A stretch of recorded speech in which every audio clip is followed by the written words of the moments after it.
What's up, Cartmasters? Nightside back with another video. Today I'd like to go over the new moves for Longsword in Monster Hunter Rise Sunbreak. After spending about 20-ish plus hours with the game, I feel like I can now explain a good chunk if not all 3 new moves. Don't forget to drop a like, leave a comment about how you feel about Sunbreak, Longsword, and smash the subscribe button for more Monster Hunter and variety content. Without further ado, let's get to it.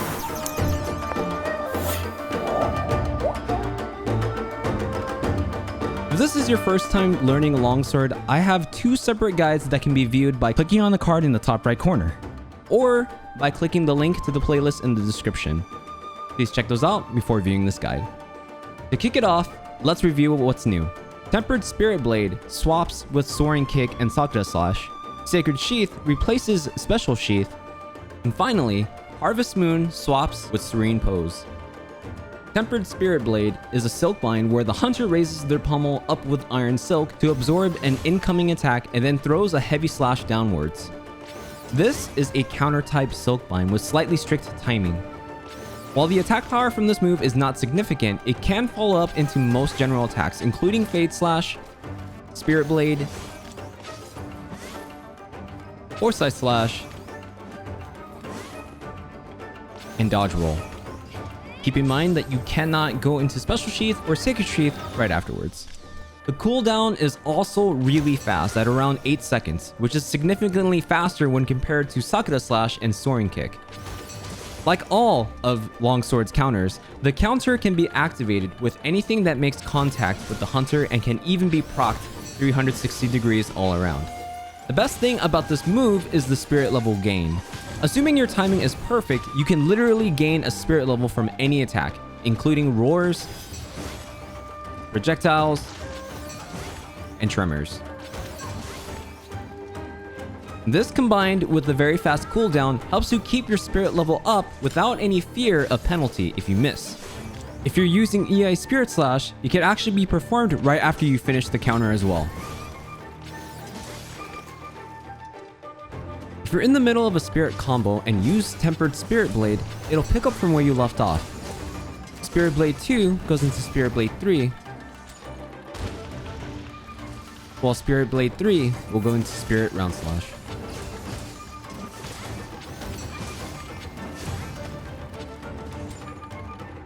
Next up is Sacred Sheath.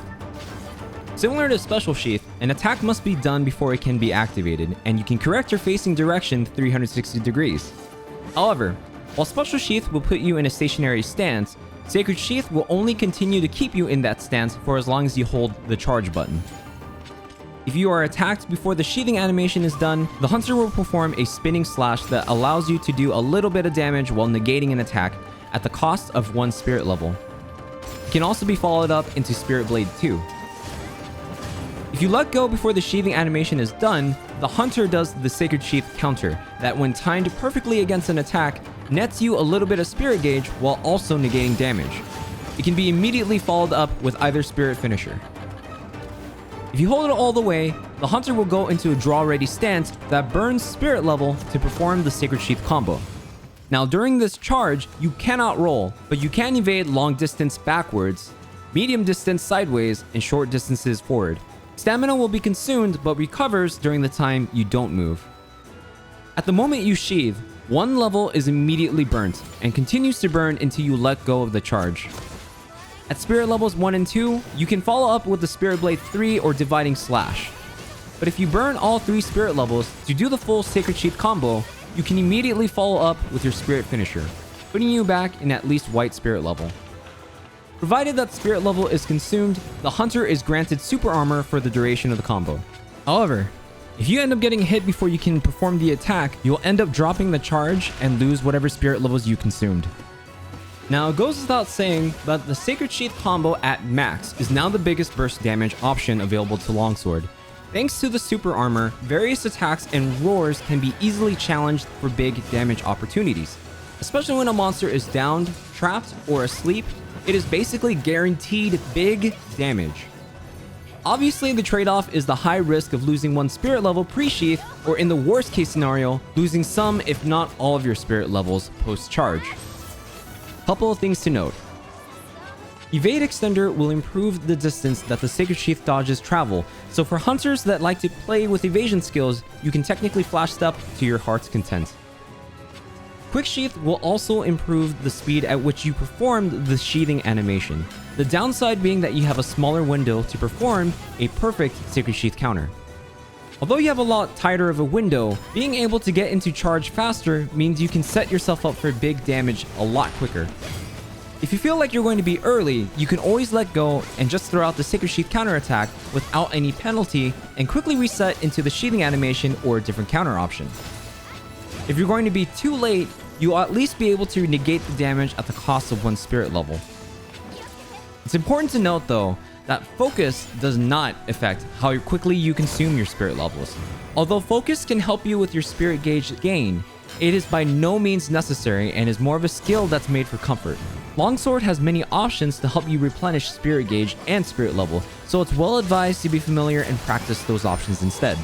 Also, as you can change your facing direction with Sacred Sheath, in addition to quick stepping, you can easily outmaneuver monsters and come in for the kill. You can even use this redirection to face backwards against a monster to travel further much quicker to punish a monster, all while holding your charge. Critical Draw will apply to the Sacred Sheath combo, but only on the initial hit. Even if you have slots free, you're better off pumping your slots into Weakness Exploit and Critical Eye. The same also applies to Punishing Draw. Though you can spam Sacred Sheath's first attack without any meter, it'll take a long time before you manage to KO a monster. Of course, if meme builds are your thing, by all means, have fun with it. So why choose Sacred Sheath over Special Sheath? It ultimately depends on your playstyle. Sacred Sheath at first is a little awkward to get used to, but it opens up a lot of opportunities for spirit level gain and big damage, especially against monsters that are quick to attack. However, it's much easier to lose spirit level if you're not careful, especially if a monster decides to zone out or if you get caught unexpectedly with an attack. Special Sheath, on the other hand, does grant spirit regen with EI Slash and spirit level gain on perfect timing with EI Spirit Slash. It's important to note that EI Spirit Slash and Foresight Slash damage has been nerfed as of launch. However, that can be mitigated to a degree with the use of Harvest Moon, which we'll get into next. Another thing is you can quickly redirect with Sacred Sheath and immediately combo into a Silkbind attack. Special Sheath cannot be comboed into a Silkbind until after either EI Slash or EI Spirit Slash is performed. Try out both and figure out which is more comfortable with you. Remember, big damage doesn't matter if you can't get used to the combo, so don't feel pressured into using it if you don't like it. Last but not least, we have Harvest Moon, where the hunter throws out a wire bug that creates an iron silk ring. Within this ring, the hunter is granted infinite spirit gauge and also gets extra attacks added to any counterattack. This means that Foresight Slash, EI Spirit Slash, Sacred Sheath counter, Serene Pose, and Tempered Spirit Blade benefit from Harvest Moon. Now here's the catch. If you sheathe your weapon, run into the ring's outer boundary too many times, or get thrown out of the ring by the monster's attack, you not only lose all of your spirit gauge, but you also deactivate the ring. This effectively forces you to fight within the ring, and in order to get the most use out of Harvest Moon, counter as many attacks as you can. Now this can set you up for big damage, but as it's easily deactivated and costs 2 wire bugs, it's very easily a risky play. One small tip: if you end up taking too much damage and need to heal or even sharpen, you can still use items from the shortcut wheel. So long as the items you use are consumables like life powders, mega potions, whetstones, and etc., you can unsheath immediately afterwards without deactivating the ring. However, items like traps and bombs, on the other hand, will deactivate the ring.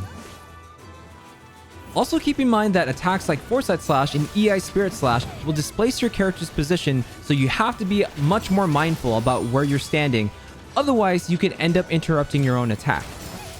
However, Tempered Spirit Blade, Sacred Sheath counter, and Serene Pose will keep you stationary, making it easier to stay within the ring. While Serene Pose does benefit from Harvest Moon, the damage gained from it is negligible and is cost heavy with 2 wire bugs and 1 spirit level. If you plan on using Serene Pose, use armor skills to mitigate the cooldown or avoid it as much as you can. If Special Sheath in EI Spirit Slash is your preferred playstyle, you can easily undo the nerfs done to EI Spirit Slash by utilizing Harvest Moon. Though it's definitely challenging to fight within the ring, being able to effectively do so will make EI Spirit Slash hit just as hard as it did back in Rise. With all the basics of the new skills out of the way, here are some extra tips. Similar to the EI Spirit Slash with the small barrel bomb trick, you can easily use a small barrel bomb to activate the Sacred Sheath counter into one of your spirit combo finishers to quickly gain or refresh your spirit level. The same can be said for a Tempered Spirit Slash, only that it can be done without making contact with the monster. That being said, you can easily get yourself up back to red spirit level and stroll up to a sleeping monster to wake it up with a Sacred Sheath combo at full blast. The positioning itself takes a little bit of practice, but if you can pull it off, it's completely worth it. If you prefer the playstyle of Helm Breaker spam, you can easily get back into red by skill swapping into Wired Sakata Slash, and then swap back to use Soaring Kick into Helm Breaker. Keep in mind that both Silk Binds have long cooldowns, so picking up a third Wire Bug, morphed Wire Bugs, or running skills like Redirection or Wire Bug Whisperer will mitigate cost recovery. Speaking of redirection, the new armor skill at level 2 not only negates damage when you time a skill swap perfectly against an attack, but it automatically swap evades you backwards while recovering Wire Bug gauge. This stacked with Wire Bug Whisperer can potentially help you bust out more Helm Breakers and Sakata Slashes back to back. Also, it can't be stressed enough, but choosing which spirit combo finisher you use can have an impact on your hunts. Spirit Round Slash, although weaker in damage, has a significantly wider range horizontally and has a great turn radius. It also travels a small distance forward. Spirit Reckoning, on the other hand, will do more damage but has a couple of cons. As it hits forwards, then backwards, you only gain spirit level if the second part makes contact. You also do not move forward unless you are comboing from Spirit Blade or an EI Spirit Slash and then move with Dividing Slash. At Master Rank, monsters are much more aggressive and oftentimes have different mix-ups where attacks can come quick, delayed, or both. Understanding these patterns and which sequence of attacks and counters is crucial to negating and outputting damage. And that should cover everything. Longsword has always been very aggressive and has now evolved even more as a counter-centric weapon with abilities to recover resources while dealing and negating damage. How well you are able to fight a monster will ultimately depend on your familiarity with its kit and your monster knowledge. Have confidence, practice, practice, practice, and challenge everything. You can also catch me live on Twitch where I stream a variety of games including Apex Legends, Elden Ring, and of course, Monster Hunter. That's it for me, Cartmasters. As always, get mad, get sad, have fun, and I'll catch you in the next one. Bye!